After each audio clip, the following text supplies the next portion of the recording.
ये कहानी मुझे मेरे दादाजी ने बहुत साल पहले सुनाई थी। रात का वक्त था।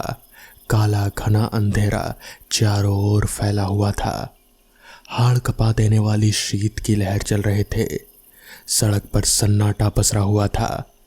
पीपला गांव के सभी लोग अपने अपने घरों में रजाई में दुबके पड़े थे। हल्की हल्की अब बारिश भी शुरू हो चुकी थी। पीपला गांव से कुछ ही दूरी पहले सीगल पैलेस था। कहते थे कि इसे अंग्रेजों ने बनवाया था। सीगल पैलेस के आसपास शमशान घाट और जंगलों के अलावा कुछ भी नहीं था। राकेश अपनी दोस्त की शादी से अपने गांव बाइक से लौट रहा था कि अचानक सीगल पैलेस के पास उसकी बाइक खराब हो गई। राकेश ने जब आसमान की तरफ नज़र दौड़ाई तो उसे एक भी तारा नज़र नहीं आया। उसने आसपास नज़र घुमाकर जब देखा तो सिवाय अंधकार के उसे कुछ भी नहीं दिखा। उसने मन ही मन कहा, कहाँ फंस गया मैं। अब इस बाइक का क्या करूं? ठंड भी बढ़ गई है और हल्की फुल्की बारिश भी हो रही है। उसने जब घड़ी पर नज़र डाली तो घड़ी में रात के 2 बज रहे थे। अचानक राकेश की नज़र सीगल पैलेस के खिड़की पर पड़ी। उसे वहाँ पर रोशनी सी नज़र आई, जैसे कि वहाँ पर आग जल रही हो। इतनी रात का यहाँ पर कौन हो सकता है? यहाँ तो कोई नहीं आता। हो सकता है मेरी तरह कोई रास्ते में फंस गया हो और सर्दी की वजह से कुछ लकड़ियाँ जला ली हो। ये कहता हुआ राकेश अपनी बाइक को वहीं खड़ी करके सीगल पैलेस की तरफ चल दिया। राकेश जैसे ही सीगल पैलेस के अंदर पहुंचा तो उसने देखा कि एक व्यक्ति आंखें बंद किया हुआ बहुत ही धीमी आवाज में कोई मंत्र पढ़ रहा था। उस व्यक्ति ने अपने चारों तरफ से लाल रंग का घेरा बना रखा था। मंत्र पढ़ते पढ़ते बीच बीच में वो आग के ऊपर कुछ फेंक भी रहा था। उसके चेहरे पर एक अजीब सी शैतानियत सवार थी। उस व्यक्ति को देखकर उसे अपनी आंखों पर यकीन नहीं हुआ। उससे रहा नहीं गया और उसने चीख कर कहा, ये आप क्या कर रहे हैं? आपसे मना किया था ना, उसके बावजूद भी आप अपनी हरकतों से बाज नहीं आए। आप जानते हो ना कि इस हरकत से सर्वनाश हो सकता है। आप अपने गंदे और घिनौने मकसद के लिए ये जगह आपने चुनी। किसी को भी इस पर शक नहीं होगा। कौन सोच सकता है कि सीगल पैलेस के अंदर कोई इस घिनौने काम को कर रहा है? इतना बोलकर राकेश गुस्से से उस घेरे के अंदर घुस तंत्र साधना में लीन उस व्यक्ति से अचानक आंखें खोल ली। उसकी आंखों से लाल लाल दहकते अंगारे से निकल रहे थे और उसका चेहरा किसी पिशाच से कम नहीं लग रहा था। ये सब देखकर राकेश के रोंगटे खड़े हो गए। उस व्यक्ति ने चिल्लाकर राकेश को कहा, बेवकूफ़, ये तूने क्या कर दिया? इस गोल घेरे के अंदर आकर तूने मेरी सिद्धि को खराब कर दिया। अब इसका नतीजा क्या निकलेगा मुझे भी नहीं पता। उस व्यक्ति ने इतना कहा ही था कि अचानक जलती हुई लकड़ियां बुझ गई। अंदर जो थोड़ा बहुत गर्म माहौल था अचानक वो सर्दी में तब्दील हो गया और एक ठंडी तेज हवा का झोंका राकेश के गाल से टकराया। अंदर इतना घना अंधेरा हो गया कि राकेश और वो व्यक्ति एक दूसरे की शक्ल भी नहीं देख सकते थे कि अचानक उस आदमी की चीख राकेश के कानों से टकराई। राकेश अपनी पूरी ताकत लगाकर वहां से भागने लगा। वो सीगल पैलेस के बाहर पहुंचा ही था कि अचानक उसने बाहर किसी को खड़ा हुआ पाया। आसमान अब बिल्कुल साफ हो चुका था। तारे निकल रहे थे। चांद अपने पूरे शबाब पर था। राकेश का चेहरा देख सकता था। राकेश के सामने एक बेहद ही सुंदर लड़की खड़ी थी। उसके होंठ सुर्ख गुलाबी हो रहे थे।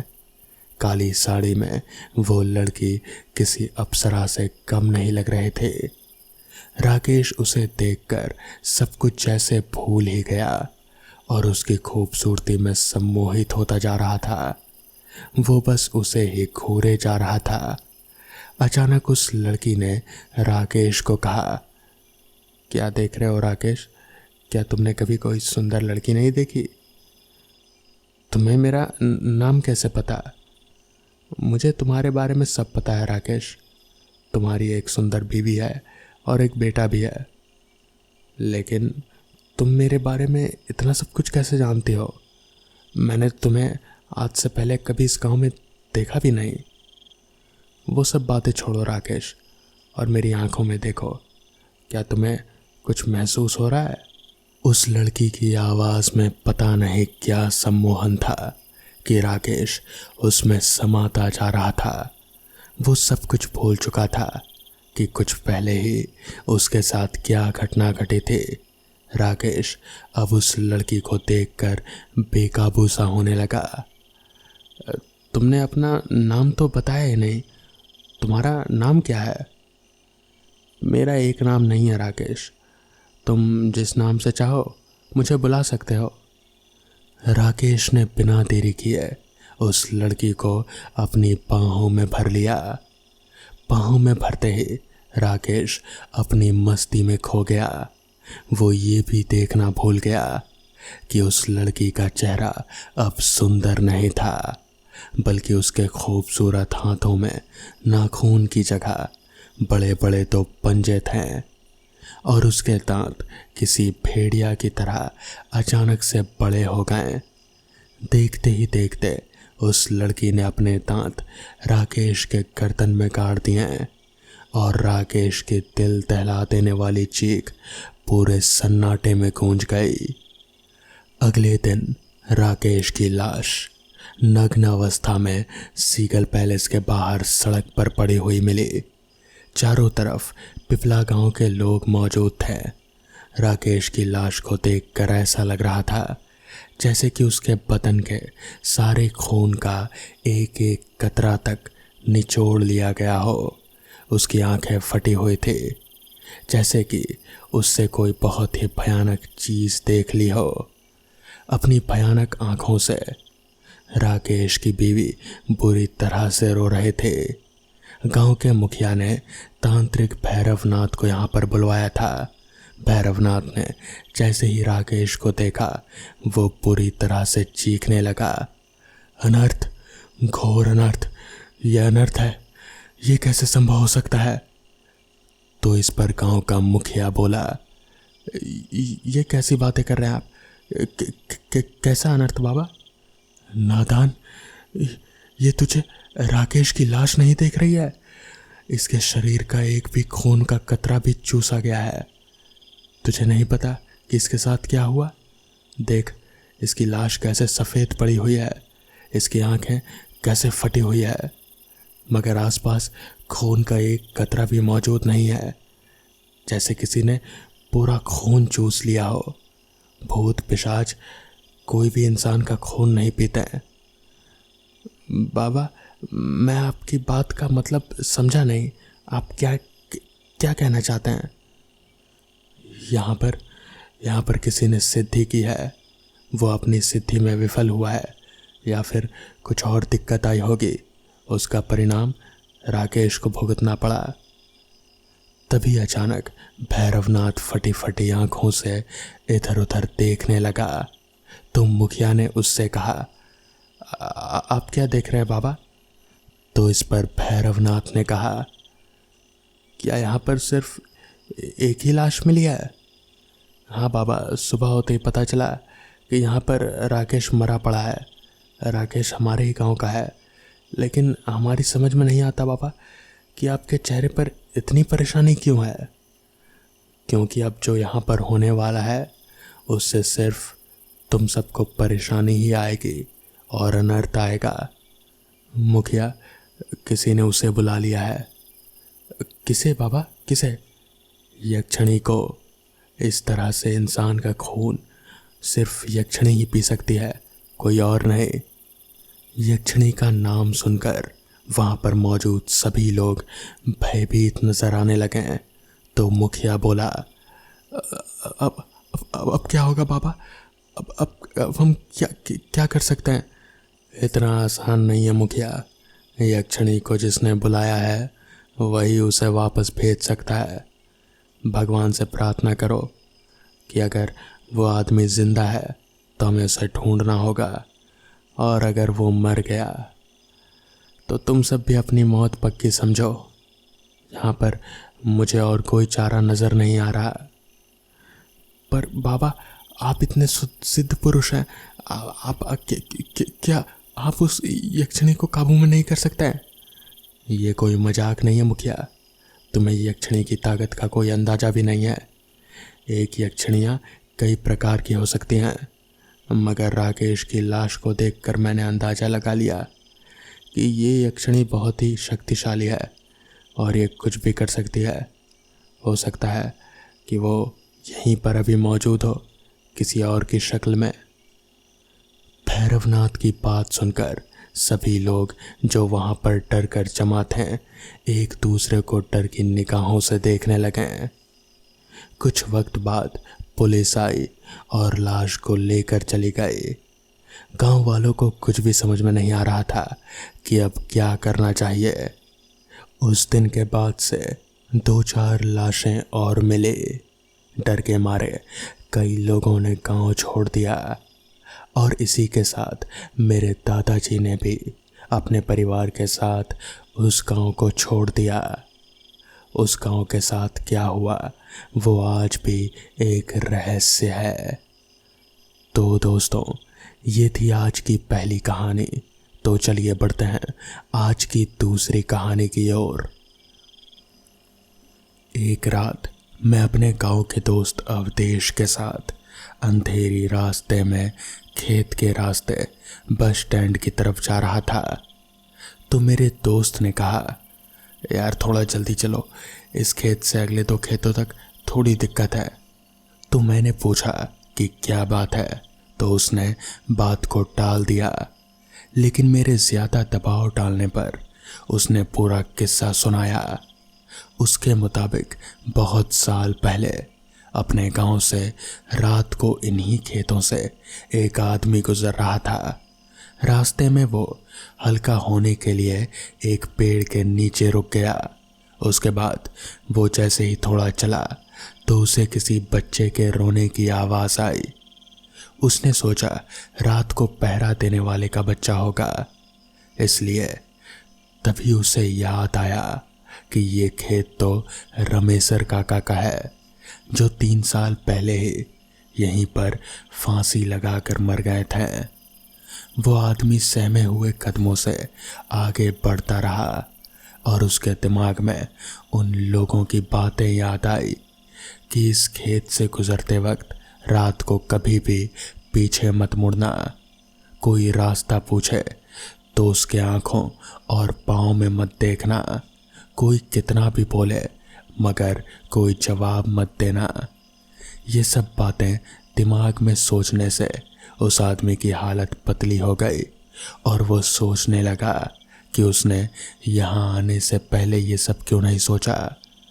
वो जैसे जैसे आगे बढ़ता वैसे वैसे बच्चे की आवाज़ और तेज होती जाती और ऐसा लग रहा था जैसे वो उसके साथ ही चल रहा हो। तभी अचानक उसने देखा कि एक पेड़ से बंधे झूले में बच्चा लेटा हुआ रो रहा था।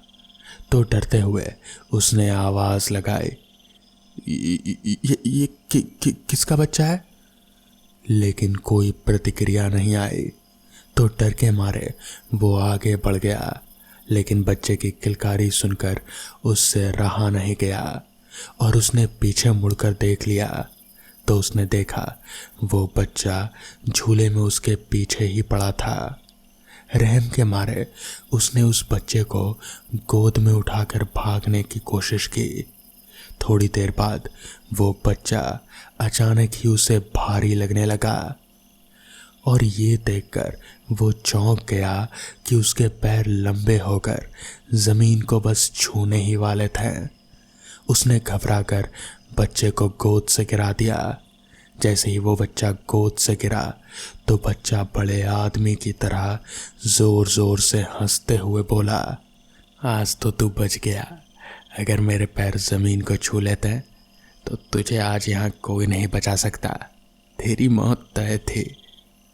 ये कहते हुए वो बच्चा गायब हो गया। इसके बाद तो वो इंसान गिरते पड़ते घर तक पहुंचा और घर पहुंचते ही वो बेहोश हो गया। जब उसे होश आया तो उसने गांव वालों को ये सारी कहानी बताई। अवधेश की सारी कहानी सुनकर कहीं ना कहीं मुझे भी अब डर लगने लगा था। हालांकि मैं इन सब बातों पर यकीन नहीं करता था, मगर पता नहीं क्यों फिर भी मेरा जी घबरा रहा था। मैंने अवधेश की तरफ देखा तो उसका भी चेहरा पीला पड़ा हुआ था। हम लोग जल्दी जल्दी अभी उन्हीं खेतों में से होकर गुजर ही रहे थे कि तभी अचानक ही मेरे कान में किसी बच्चे की किलकारी आई। ये सुनकर तो मेरी और अवधेश की, हम दोनों की हालत पतली हो गई। हमें समझ आ गया था कि ये सब क्या चल रहा है। अवधेश ने अपने कदमों की रफ्तार बढ़ा दी और उसने मुझे भी तेज चलने को कहा। साथ ही साथ उसने कहा, चुपचाप बस चलते रहो, पीछे मत देखना, कोई जवाब मत देना, कहीं भी कुछ भी दिखे उसकी आंखों में आंखें मत डालना, बस चुपचाप चलते रहो। जिसके बाद हम लोग जैसे तैसे उन दोनों खेतों से होकर गिरते पड़ते बाहर निकले। अभी हम लोग आगे चल ही रहे थे कि तभी मुझे वहीं खेतों के बगल में ही एक कुआं नजर आया। मैंने अवधेश को कहा, यार चलते चलते बहुत प्यास लगी है, थोड़ा पानी पी लेते हैं इस कुएं से। अवधेश ने मेरी ओर हैरानी से देखा और फिर कहा, तू पागल हो गया क्या? तू जानता नहीं इस कुएं के बारे में? तो इस पर मैंने कहा, क्या वो कहाँ? वो तो बहुत पुरानी कहानी है, क्या वो भी सच है? इस पर अवधेश ने मेरा हाथ पकड़ा और जल्दी से हम लोग वहां से बाहर निकले और जैसे तैसे बस स्टैंड पहुंचे। वहां पहुंचकर मैंने अवधेश से कहा, भाई मुझे पता नहीं था कि वो कुएं की कहानी भी सच्ची है। मैं तो शहर में रहता हूँ ना, तो मुझे इन सब के बारे में ज़्यादा कुछ पता नहीं है और मुझे प्यास भी बहुत लगी थी। इस पर अवधेश ने वहीं पास ही के एक दुकान से पहले तो एक बोतल पानी खरीदा, फिर हमने पानी पिया और फिर अवधेश ने उस कुएं के बारे में बताना शुरू किया। कुएं के बारे में स्थानीय लोगों का मानना है कि आज से 50 साल पहले इस कुएं के आसपास के इलाके में काफ़ी अच्छी बस्ती हुआ करती थी, खेत नहीं। लेकिन एक दिन उस कुएं के पानी भरते हुए एक औरत उस कुएं में गिर गई और उस वक्त वहाँ कोई भी मौजूद नहीं था। वो तड़प तड़प कर उस कुएं में ही मर गई। तब से उस औरत की आत्मा आते जाते राहगीरों को परेशान करने लगी और धीरे धीरे उस कुएं के पास से बस्ती उजाड़ होने लग गई। एक रात एक शराबी उस कुएं के पास से गुजरा और उसे किसी के चीखने की आवाज़ आई। वो कुएं के पास गया और कुएं में झांका तो उसे एक औरत दिखाई दी। उस औरत ने उस शराबी को कहा, तुम मुझे इस कुएं से बाहर निकाल दो जल्दी। शराबी ने कहा, तुम इस कुएं में कैसे गिर गई? उस औरत ने कहा, तुम्हें सब कुछ बताती हूँ, पहले मुझे बाहर निकाल दो बस। शराबी घबरा गया और भागने की कोशिश करने लगा, लेकिन उसी समय उस औरत ने उसे पीछे से धक्का मारकर उस शराबी को कुएं में ढकेल दिया और वह कुएं में डूबकर मर गया। इस घटना के अलावा भी कई लोगों को इसका शिकार होना पड़ा। लोग कहते हैं कि वो कुआं शापित है और आज भी उस कुएं में उस औरत की आत्मा भटकती रहती है। अवधेश की कहानी सुनकर मैं और भी ज्यादा डर गया। खैर, बस आने तक अवधेश मेरे साथ वहीं पर रुका रहा और फिर उसने मुझे बस में चढ़ा दिया। तो दोस्तों, ये थी आज की पहली कहानी। तो चलिए बढ़ते हैं आज की दूसरी कहानी की ओर। आज से करीब 10 साल पहले मैं अपने मामा के यहाँ जैसलमेर गया था। वहाँ जाकर पता चला कि यहाँ तो 2 साल से अकाल पड़ा है और पानी लेने के लिए 5 किलोमीटर दूर जाना पड़ता है। मामा मामी से मिलने के बाद मेरे मामा का लड़का और मैं पानी लेने के लिए चल पड़े। रास्ते में पैदल चलते हुए थक गए थे और एक जगह पर बैठ गए। तब उसने एक किस्सा सुनाया। पिछले साल पानी की वजह से एक औरत का बच्चा रो रहा था और वो काफ़ी बीमार था, इसलिए वो पानी मांगने हमारे गांव में आई, लेकिन उसको किसी ने पानी नहीं दिया। जब वो वापस लौट रहे थे तो रास्ते में उसको ठाकुर के घर पर पानी दिखाई दिया। तो उसने बिना किसी से पूछे, बिना कुछ सोचे समझे पानी पीने की कोशिश की। जब उसको ठाकुर ने देखा तो वो गुस्से से आग बबूला हो गया और पता नहीं क्यों कुदाली लेकर उस औरत की तरफ दौड़ा। उस औरत ने भागने की कोशिश की, लेकिन वो ठेस लगकर गिर गई। ठाकुर ने बिना आव दाव देखे कुदाली से उस औरत की बेरहमी से हत्या कर दी। इस घटना के एक आध दिन बाद उस बच्चे की भी बिना पानी के मौत हो गई। कुछ दिनों बाद खबर आई कि उसी कुदाली से ठाकुर को भी किसी ने मार दिया और धीरे धीरे उसके पूरे परिवार को किसी अनजानी ताकत ने मौत के घाट उतार दिया। ये किस्सा सुनने के बाद हम दोनों पानी लेकर वापस गांव की तरफ लौटने लगे। हल्का हल्का अंधेरा हो चुका था।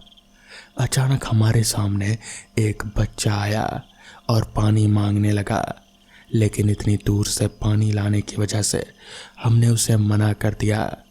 घर पहुंचकर मैंने खाना खाया और फिर वहीं पेड़ के नीचे चारपाई पर सो गया।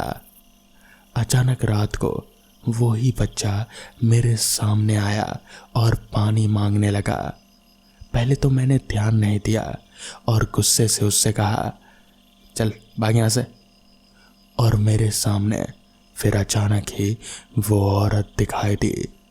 अचानक मैं उठ गया और देखा वहाँ कोई नहीं था। मैंने सोचा कि शायद कोई सपना होगा। फिर रात को 2 बजे के आसपास मैं हल्का होने के लिए खुले मैदान की तरफ गया और मुझे एक आवाज़ सुनाई दी, पानी। मैंने सोचा कि शायद मामी की आवाज़ होगी। फिर मैं वापस चारपाई की ओर लौटा ही था कि तभी अचानक से वही आवाज़ सुनाई दी। अब मैं गुस्से से आग बबूला हो गया और बोला, कौन है? सामने आओ, अभी देता हूँ पानी। इतना कहते ही मेरे पीछे मुझे किसी के होने का एहसास हुआ। मैंने पीछे मुड़कर देखा तो एक औरत कुदाली लेकर खड़ी थी। मैं डर के मारे बहुत जोर से भागा और रास्ते में एक पत्थर से ठोकर लगने की वजह से नीचे गिर गया। उसके बाद वो हुआ जिस चमत्कार की मुझे कभी उम्मीद ही नहीं थी। उस रात हल्के बादल थे और अचानक ही कुछ पानी की बूंदें उस औरत पर पड़ी और वो औरत एकदम से गायब हो गई। मैं अपनी जान बचाने के लिए प्रभु को धन्यवाद देने लगा। अगले दिन ही सुबह जल्दी 5 बजे मैंने अपने घर मकराना जाने की ठान ली। मैं अपने मामा मामी को बिना बताए ही निकल पड़ा। स्टेशन पर पहुंचा और वहां बैठे हुए मैंने देखा कि एक बच्चा रो रहा था।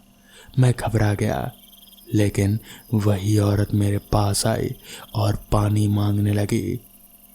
हालांकि मुझे पानी की ज़रूरत थी, लेकिन मैंने अपनी बोतल से उस औरत और उस बच्चे को पानी पिला दिया।